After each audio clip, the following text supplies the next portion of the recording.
uncharitable for him to come forth now and say that he regretted being a... He was not forced. He was not... He asked for it.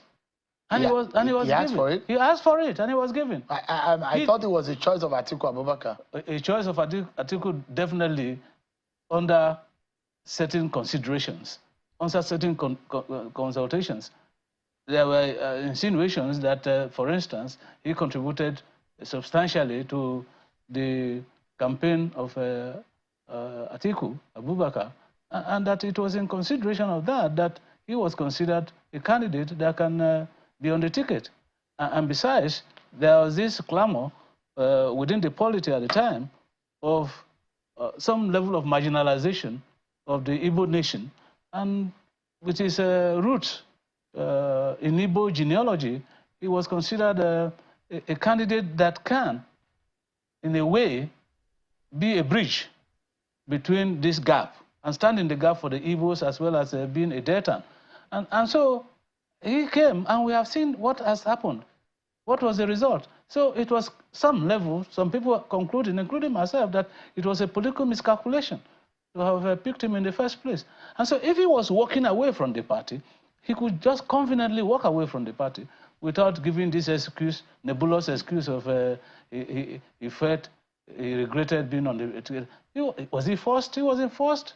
He was picked. He had the option of rejecting the nomination, but he took the nomination. Having said that, I think the most important thing now is that he has defected with his governor. They were elected on the platform of the party, of the PDP. And I can tell you, even without the pronouncement of the Supreme Court to the effect that it is parties that individuals vote for, we all know that people identify with political parties, and political parties win where majority of the electorate are members of the party or have sympathy for the party. And so he has walked away from the PDP, he has gone to the APC, fine by us in the PDP, let the game begin. Maybe your party could have had a chance at winning this election if Okowa was not on the ballot or on the ticket.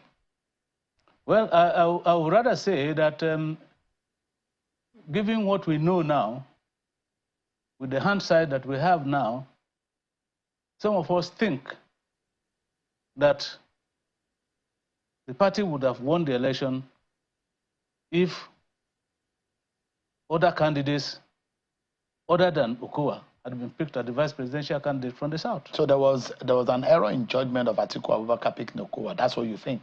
Well, I think there is an error of judgment on the part of everybody that was involved in the choice of Okowa as the candidate. Because, I mean, come to think about it, how else will you characterize this scenario that a sitting governor, a former senator, a vice presidential candidate of the party, couldn't deliver his state even to the presidential candidate? And to think that 2 out of the 3 senators from that state were from the opposition parties other than the PDP. PDP won only 1 senatorial election. And I can tell you today that that person definitely may have won that election on his own merit because of his pedigree and his contribution to the community.